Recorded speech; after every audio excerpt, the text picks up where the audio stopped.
네, 반갑습니다. 네, 참 자주 뵙는 것 같습니다. 네, 음, 우리 성도님들은 신앙생활을 어떻게 시작하셨습니까? 처음에 어떻게, 모태부터, 모태신앙이어서, 어, 나는 나가기 싫었는데 어쩔 수 없이 나오는 그런 신앙이었습니까? 아니면, 하나님의 어떤 계기로 인하여서 특별하게 하나님의 은혜를 입고 이 자리에 하나님 앞에 신앙생활을 할 수 있는 그런 기회를 얻었습니까? 저의 그런 신앙생활의 첫 시작은 둘째 형님으로부터 시작되었습니다. 그냥 처음에는 어린 마음에 어떤 마음이 있었겠습니까? 그냥 재미로 친구들도 있으니까 그냥 신앙생활을 했으면 좋겠다라는 마음이었습니다. 아니, 그냥 교회 생활을 했으면 좋겠다라는 그런 마음이 더 컸던 것 같습니다. 근데 하나님의 때가 있는 것 같습니다. 하나님의 시간이 있었던 것 같고 하나님의 부르심과 하나님의 그런 목적이 있어서 그런 형님을 통해서 부르심이 있음을 깨달았던 것이죠. 수련회 그리고 부흥회 이런 시간을 통해서 제가 하나님의 말씀으로 채워지는 시간이었습니다. 하나님의 말씀으로 다져지는 시간이었고 하나님을 만나는 시간이었고 그리고 그 중고등부 생활의 단체 생활이 너무나 즐거움을 제게 가져다 주는 그런 시간이었습니다. 특별하게 예수님을 만나고 고백되어지는 그런 결단의 시간이 바로 이런 시간이었다는 것이죠. 그 이후에 저는 무단히 노력했던 것 같아요. 큐티로 하나님 앞에 조금이라도 가까워지기 위해서 하나님의 말씀을 묵상했고요. 누구보다도 나는 신앙생활을 좀 늦게 했으니 조금이라도 좀 하나님을 좀 더 많이 알았으면 좋겠다라는 마음으로 하나님의 말씀을 읽어가고 또 읽어갔습니다. 그리고 예배를 통하여서 하나님을 더 많이 만나야지라는 마음으로 예배를 빠지지 않고 그렇게 열심히 나갔던 것 같습니다. 그리고 친구들과 함께 중고등부 생활을 하면서 기도 시간은 왜 이렇게 뜨겁고 즐거운지 그 시간이 너무나 너무 좋아서 그 시간을 기대하면서 한 주간을 보냈던 것 같습니다. 이 모든 시간이 나를 세우고 내가 하나님의 사람으로 세워지는 그런 중요한 시간이 아니었나라고 생각이 듭니다. 저는 신앙생활을 처음에 신앙할 때 우리 형님, 둘째 형님이 나를 이끌었던 둘째 형님이 신학을 할 줄 알았습니다. 그런데 신학을 하지 않더라고요. 근데 지금 와서 보니까 제가 이 자리에 서 있는 것을 볼 수 있었습니다. 누가 어떻게 될지는 아무도 모르는 것 같아요.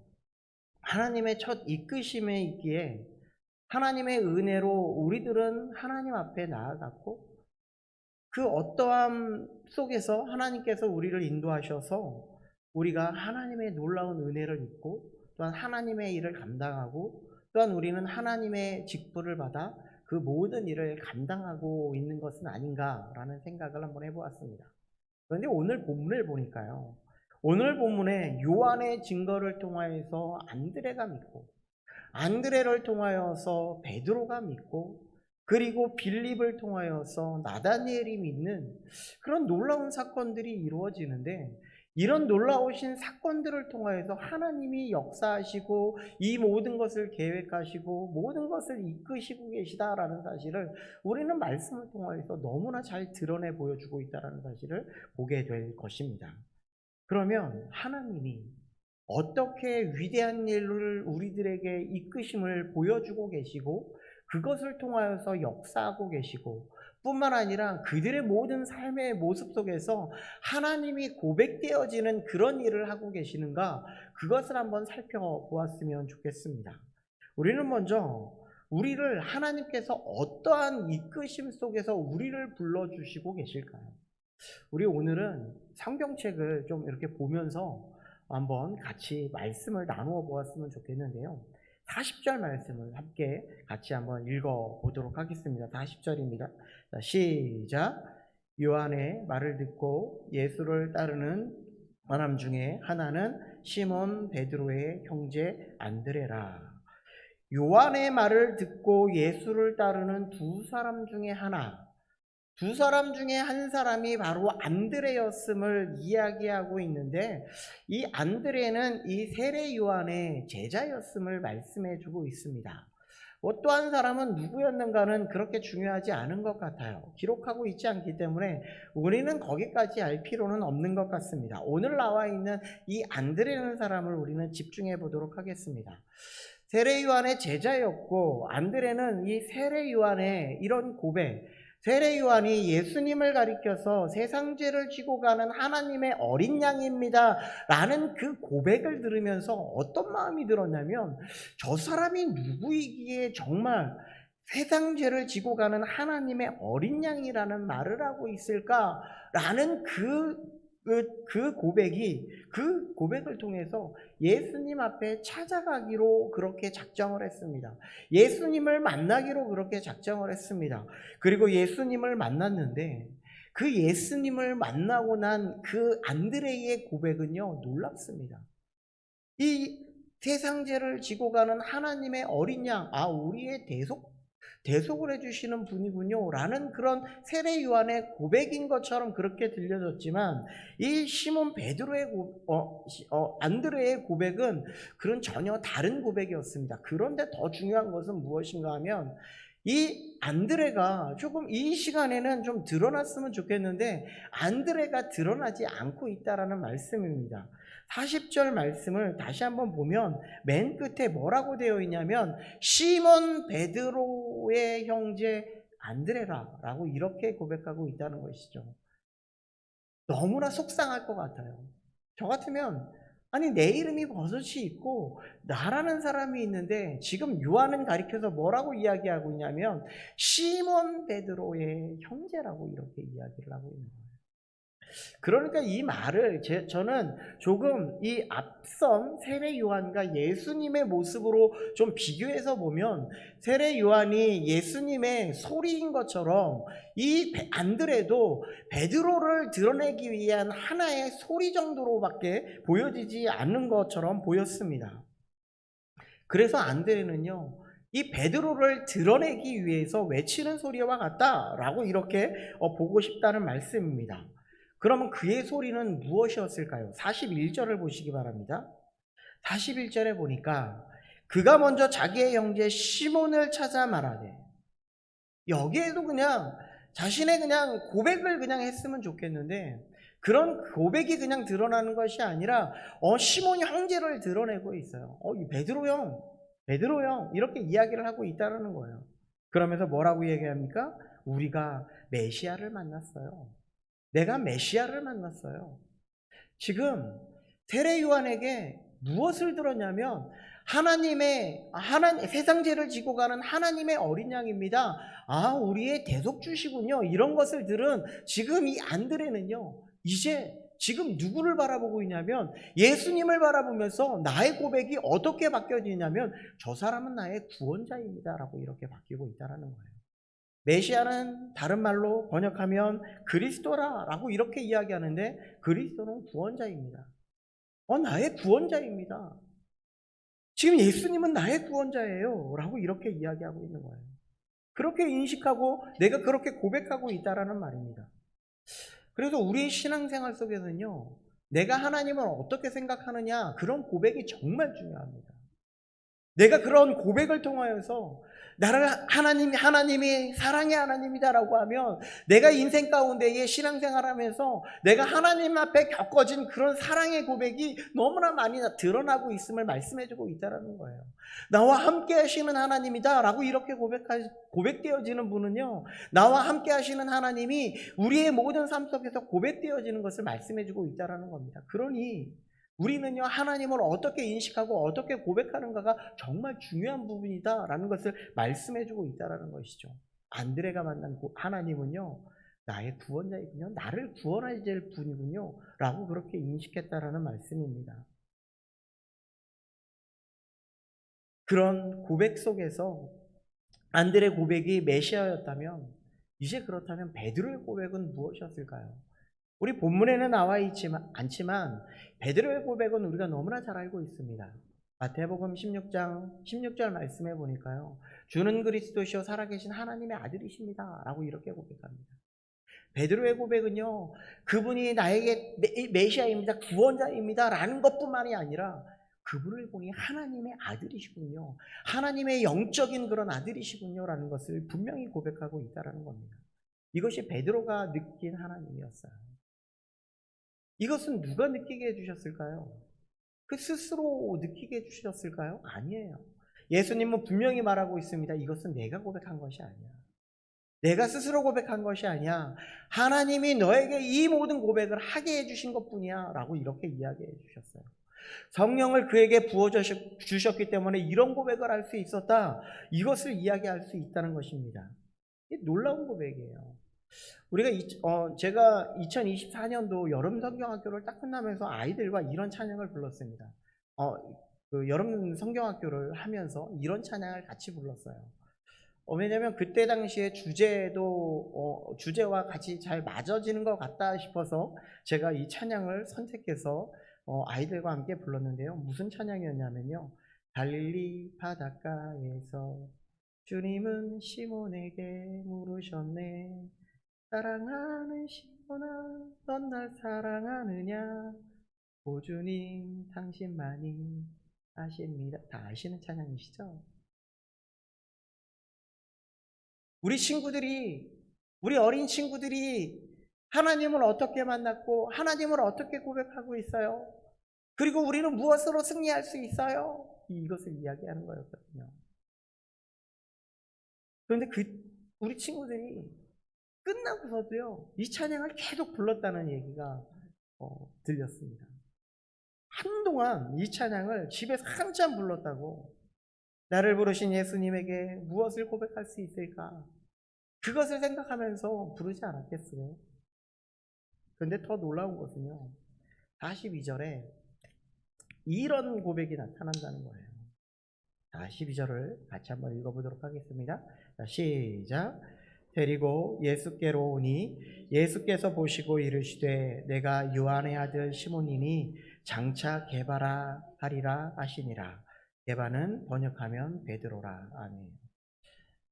안드레는요, 베드로를 끌고 예수님에게 왔습니다. 그런데 예수님은 시몬을 보면서 이렇게 이야기한다는 거야. 너는 게바야. 너는 베드로야. 너는 반석이 될 거야. 라고 이렇게 이야기해 주는 거야. 그는 아무런 고백을 하지 않았어요. 그런데 베드로를 보면서 그런 고백을 이야기를 하고 있다는 거야. 반석이라는 뜻은 어떤 것이냐면요, 경고함이라는 뜻이에요. 경고함이라는 것인데 어떤 풍파에도 전혀 흔들리지 아니하고 하나님의 믿음을 지켜나가는 자, 이것이 반석입니다. 베드로의 근데 모습을 여러분들이 한번 상상해 보세요. 얼마나 성격이 급하고 정말 이 인생 가운데 하나님을 정말 온전히 믿은 그런 사람이었을까요? 그리고 이름을 시몬에서 이제 너는 시몬이 아니야, 너는 베드로야 라고 이렇게 이야기해 주는데 정말 안드레로서는 정말 너무나 속상할 것 같아요.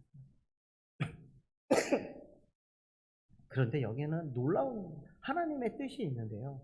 우리 창세기 2장 19절 말씀을 같이 한번 읽어보도록 하겠습니다. 자, 읽어보겠습니다. 자, 시작. 하나님이 짐승과 공중의 각종 새를 지으시고 아담이 무엇이라고 부르나 보시려 그에게로 이끌어 가시니 아담이 각 생물을 부르는 것이 그 이름이 되었더라. 아멘. 하나님이 이 세상을 창조하시고 난 다음에 이 세상의 모든 것을 다 창조하고 난 다음에 아담도 만들었어요. 그리고 나서 아담에게 그렇게 이야기를 하는 겁니다.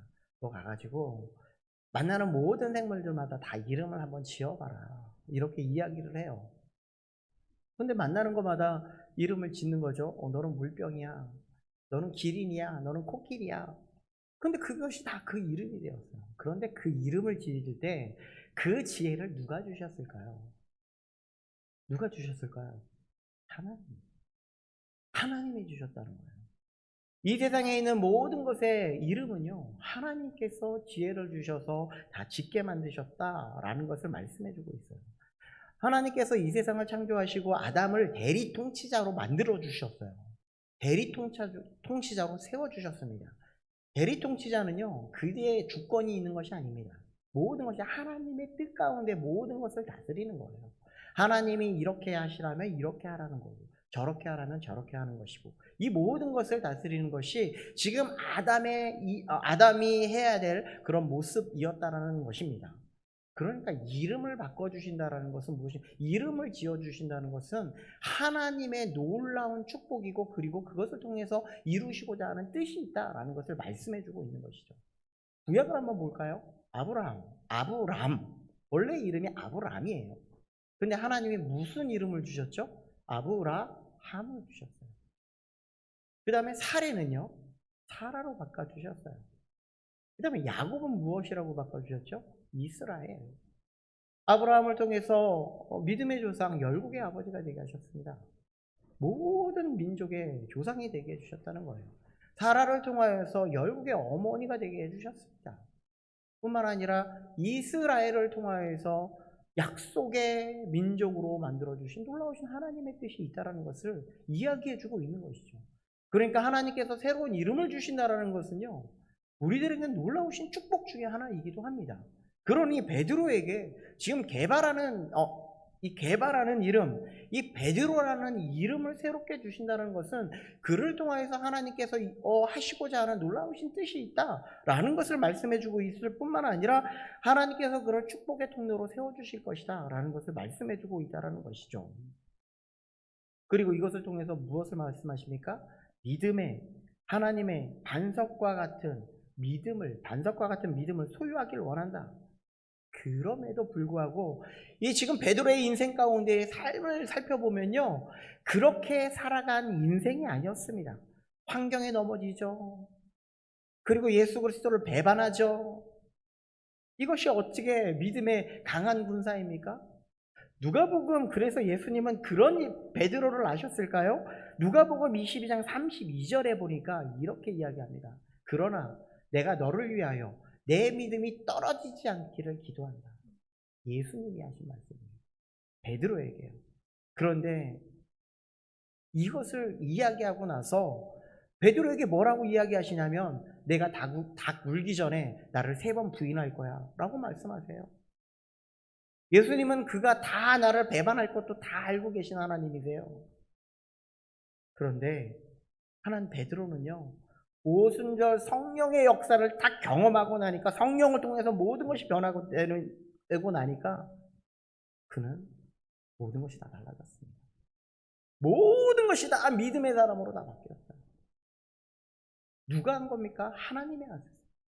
내가 한 거 아무것도 없어요. 우리가 할 수 있는 거 아무것도 없습니다. 그렇기 때문에 우리 아무것도 안 해도 됩니다. 이 말씀을 하고 있는 것이 아니라, 우리 가운데에 있는 것을 최선을 다할 때 성령님을 의지하면서 우리들이 할 것을 명령하고 있다는 거예요. 그럴 때 우리의 모든 삶을 믿음으로 굳건히 세워질 것이다 라는 것을 말씀해주고 있죠. 이것이 바로 베드로를 부르신 이유였습니다. 자, 3번째 부르신 인물을 볼까요? 빌립입니다. 43절에 보니까요, 이튿날 예수께서 갈릴리로 나아가려 하시다가 라고 이렇게 말합니다. 여기 43절에 보니까 나가려고 하시다가 라는 이 의미가요, 어떤 의미냐면요, 정하다라는 그런 뜻입니다. 정하다라는 동사를 쓰고 있는데, 이 의미가 어떤 의미냐면요, 조금 다른 말로 하면 작정하다, 계획하다, 이 의미가 바로 이 의미입니다. 그러니까 무슨 것이냐면요, 예수님이 그곳으로 나아가려고 하는 의도와 목적이 분명히 있었다라는 거예요. 예수님은 이곳에 나아가려고 하는 의도와 목적이 있습니다. 예수님이 갈릴리로 가시는 목적이 빌립을 만나기 위한 그런 놀라운 뜻이 있었다라는 것을 말씀해주고 있는 거예요. 그러니까 사람이 오고 가는 길 속에서 하나님의 놀라운 역사가 있음을 말씀해주고 있는 것이죠. 그러니까 우리의 걸음 속에서도요, 우리들이 어디를 가든지 간에 우리가 나아가는 그 걸음 속에서 하나님이 역사하고 계시고, 우리들은 늘 항상 기도하며 하나님의 뜻을 쫓아 나아가는 그 걸음이 되어야 한다라는 것을 말씀해주고 있습니다. 그래서 우리들도 너무나 잘 알고 있는 말씀, 잠언 16장 9절을 말씀해 보니까, 사람이 마음으로 자기의 길을 계획할지라도 그 걸음을 인도하시는 분은 하나님이십니다. 우리가 모든 것을 계획한다 할지라도 하나님께서 인도해 주셔야 된다는 거예요. 우리의 모든 것이 하나님이 인도하시는 걸음을 위해서 우리는 기도하고요, 우리에게 좋은 길을 허락해 달라고 그런 기도를 할 수 있어야 됩니다 라는 것을 말씀해 주고 있는 것이죠. 우리가 이쪽으로 갈까 저쪽으로 갈까 잘팔진파하며 그렇게 살아나가는 것이 아니라, 하나님의 역사 가운데, 하나님의 인도하심 가운데, 하나님의 붙드심 가운데 우리들의 모든 길을 걸어가십시오라는 것을 말씀해 주고 있는 겁니다. 갈릴리에 갔는데 빌립을 만나지 못하면 어떻게 하지? 이런 걱정 때문에 가는 것이 아니라, 하나님의 의도대로 하나님이 모든 것을 계획하시고 그 모든 것에 순종하는 마음으로 우리가 걸어가는 길을 가야 한다라는 것을 말씀해주고 있는 것이죠. 그 가운데에 하나님의 복음이 선포가 있고요, 그 가운데에 하나님의 이끄심이 있고요, 그 가운데에 예비하심이 있다라는 것을 말씀하고 있다라는 겁니다. 그 가운데에 빌립을 부르셨어요. 우리는 이런 예수님의 부르심 속에 우리들이 간과해서는 안 될 일이 있는데, 이런 거예요. 하나님이 모든 것을 계획하시고 모든 것을 다 불러주셨으니 우리들이 믿고 의지하는 거, 하나님이 불러주셨으니까 우리가 믿고 의지하는 거 당연한 거지 라고 하면서, 우리가 하나님을 사랑하고 믿고 의지하는 줄 알고 있어요. 근데 그게 아니라는 거예요. 하나님은요, 우리에게 사랑을 베풀어 주셨고, 우리를 찾아오셨고, 우리에게 예수 그리스도의 놀라운 십자가의 은혜로 우리에게 찾아오셔서 내가 너를 택하기로 불렀어 라는 것을 우리들이 먼저 깨달기를 원한다라는 거예요. 그러니까 여러분들이 모태신앙에서 지금까지 오셨든, 누구를 통해서, 전도를 통해서 이 자리에 왔든, 이 모든 것은 하나님의 놀라우신 역사하심에 있다. 그래서 요한일서 4장 10절은요, 사랑은 여기 있으니 우리가 하나님을 사랑한 것이 아니요 하나님이 우리를 사랑하셨다. 그래서 그분이 화목제물이 되어주셨다라고 말씀하고 있는 거 아닙니까? 하나님이 부르셨습니다. 우리를 하나님이 인도하셨습니다. 하나님이 사랑해 주셨습니다. 우리를 하나님의 구원 아래 머물게 하시려고 하나님이 우리를 불러주셨다는 겁니다. 이런 예수님의 부름에 곧 나를 따르라는 명령 속에 빌립의 행동은 참 놀랍습니다. 어떻게 행동하냐면요, 45절 말씀을 우리 함께 같이 한번 보도록 할게요. 45절입니다. 자, 시작. 율법에 기록하였고 여러 선지자가 기록한 그 일을 우리가 만났으니 그의 아들 자카리입니다. 혹시 뭐가 좀 이상하다고 생각하지 않으세요? 나를 따르라 라고 했는데 지금 빌립의 나다니엘을 찾아갑니다. 제가 3, 4주 전쯤에 킹 오브 킹스라는 그런 영화를 봤습니다. 예수님에 대한 영화예요. 애니메이션 영화인데요, 아버지가 아들에게 예수님에 대해서 소개해주는 그런 영화입니다.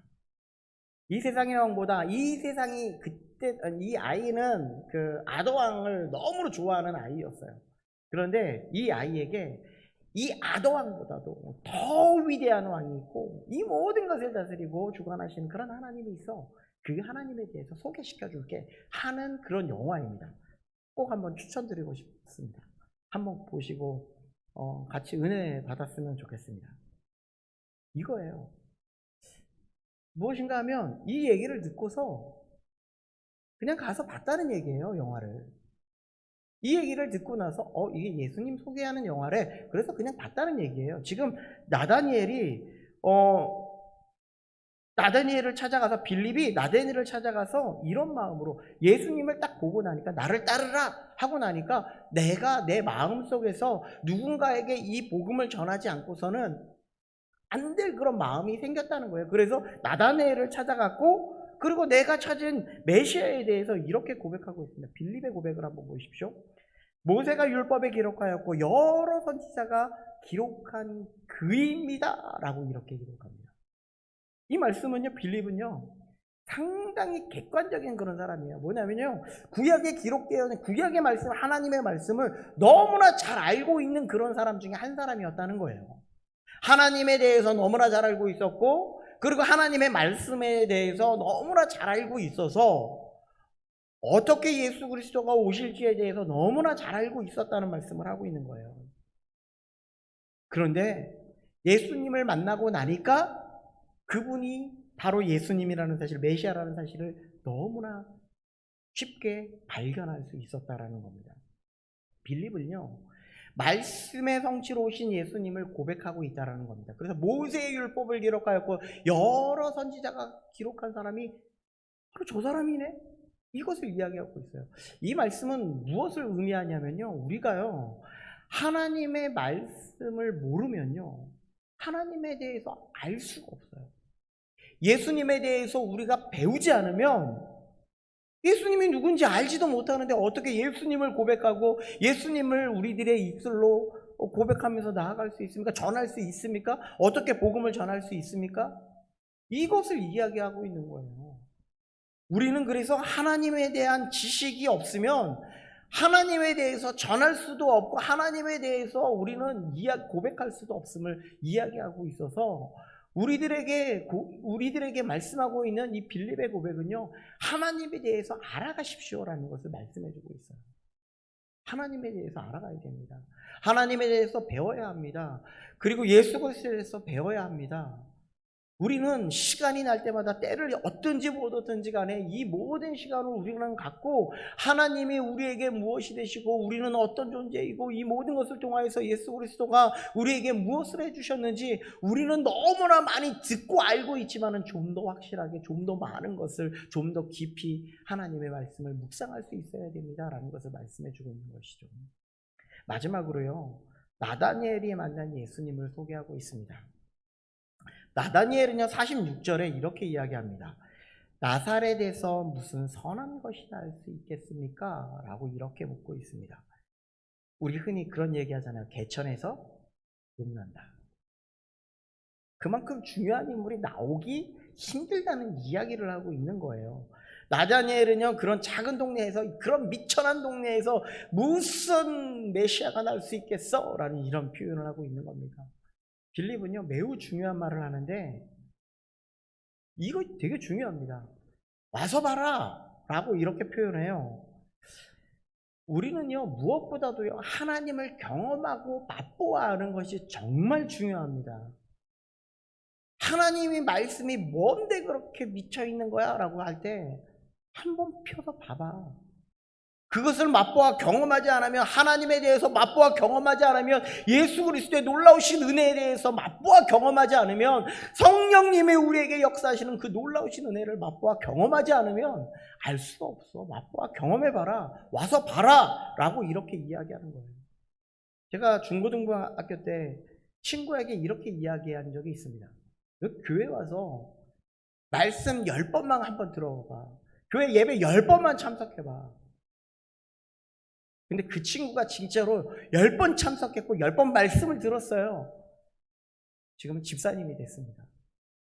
참 놀라워. 하나님의 일하시면요 우리의 생각하고는 전혀 다른 것 같아요. 그리고 그 친구 교회 잘 안 나왔거든요. 그런데 어느 순간 집사님이 돼 있더라고요. 하나님의 일하심입니다. 그래서 맛보아하는 거, 그것을 한 번도 경험하지 못했다면, 하나님에 대해서 전혀 들어보지도 못했다면 그런 일이 있을 수 있었을까요? 분명히 하나님이 선택하시고 하나님의 부르심이 있었으면 그를 하나님께서 세워주셨겠지만 그런 것을 통하여서 하나님이 일하신다는 거예요.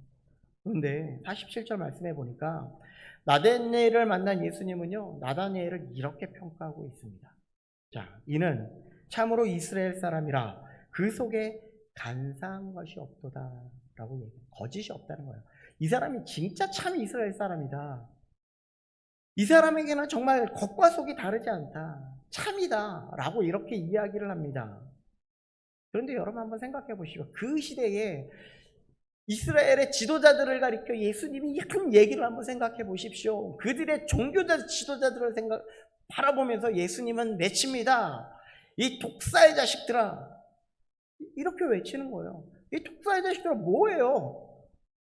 뭐냐면요, 너희들은 겉과 속이 다르구나. 너는 거짓으로 일관되구나. 이 말씀을 하고 있는 거 아닙니까? 나다니엘은요, 순수한 믿음을 가진 그런 사람이구나 라고 말씀하고 있어요. 그러면서 48절에 보니까 어떻게 나를 아세요? 라고 물어보고 있는데, 이런 질문에 빌립이 너를 부르기 전에 내가 무화과 나무 아래에 있을 때에 왔다 라고 이렇게 이야기를 합니다. 빌립을 하나님께서 부르시러 가는 그 순간까지 빌립만 바라보신 것이 아니라 하나님께서는요, 빌립을 통해서 나다나엘까지 이미 보고 계획하시고 이끄시고 계시다라는 것을 말씀해 주고 있다는 겁니다. 그리고 나다니엘의 고백은요, 49절 보니까요, 하나님의 아들이십니다. 진정한 왕이시군요. 이 이야기를 지금 하고 있다는 거예요. 빌립이 약속의 성취자이시군요. 이런 고백을 했다면 이제는요, 나다니엘은요, 그보다 더 하나님의 아들이시고 이스라엘의 왕이십니다. 이것을 고백하고 있다는 거예요. 이런 나다니엘에게 하나님께서는 뭐라고 이야기하고 있냐면 50절에 보니까 예수께서 대답하여 이르시되 내가 너를 무화과 나무 아래서 보았다 함으로 믿느냐? 이보다 더 큰 일을 보리라 라고 이야기합니다. 너 만나기 전에, 빌립을 만나기 전에 네가 무화과 나무 아래에 있으니까 있다고 얘기하니까 그것 때문에 나를 믿는 거야? 그게 아니라 이런 거예요. 나다니엘아, 내가 무화과 나무 아래에 있었다고 하는 것을 정말 믿는구나. 이 이야기를 합니다. 정말 믿는구나. 그래서 이런 믿음으로 너는 더 큰 일을 볼 거야.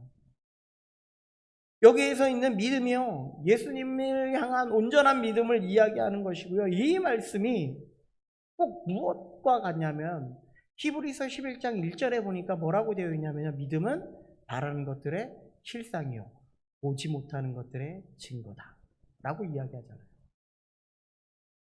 보지 않았습니다. 그 예수 그리스도를 우리 느끼지도 못했는데 이것을 믿는 거예요. 나는 보지 않았지만, 보지는 못했지만 그 증거로 인하여서 예수님이 이렇게 말씀하시는 것을 통하여서 나는 그 믿음을 갖겠습니다. 이 믿음을 통해서 하나님이 뭐라고 얘기하시냐면 하나님의 놀라운 더 큰 일을 보게 하시겠다라는 것을 이야기하는데, 여기에서 이 더 큰 일이라는 것은 무엇인가 하면 바로 예수 그리스도의 죽으심과 부활을 이야기합니다. 뿐만 아니라 예수님이 이 공생의 시작기 전 과정을 통하여서 이루실 표적의 사건을 말씀하고 있다는 거예요. 나다니엘은요, 사실 12제자에 포함되지도 않은 그런 인물 중에 한 사람입니다. 그럼에도 불구하고 예수님에 대한 그런 믿음을 가지고 끝까지 신앙생활을 했던 그런 사람 중에 한 사람이고, 예수님의 놀라우신 사건을 보고 경험하고 고백되어지는 그런 삶을 살아간다는 거예요. 우리가 직분, 사도 중요하죠. 우리가 장로, 목사, 장로, 권사 중요하죠. 집사 중요하죠. 그것보다 더 중요한 건요, 내가 예수님을 어떻게 믿고 있는가가 더 중요합니다. 내가 개판으로 신앙생활을 하고 있는데 권사님은 뭐합니까? 내가 개판으로 정말 신앙생활을 하고 있는데 장로님은 무엇합니까? 내가 정말 하나님 앞에 기도할 수 있고 하나님을 진정으로 알아서 고백되어질 수 있는 그런 믿음이 진정한 믿음일 것이고, 하나님께서는 그들을 통하여서 역사하시고 일하실 뿐만 아니라 그분을 통하여서 하나님의 놀라우신 역사의 일들을 행하실 것임을 믿고 나아갈 수 있는 우리 모든 성도님들 되시기를 간절히 소망합니다. 기도하겠습니다. 사랑해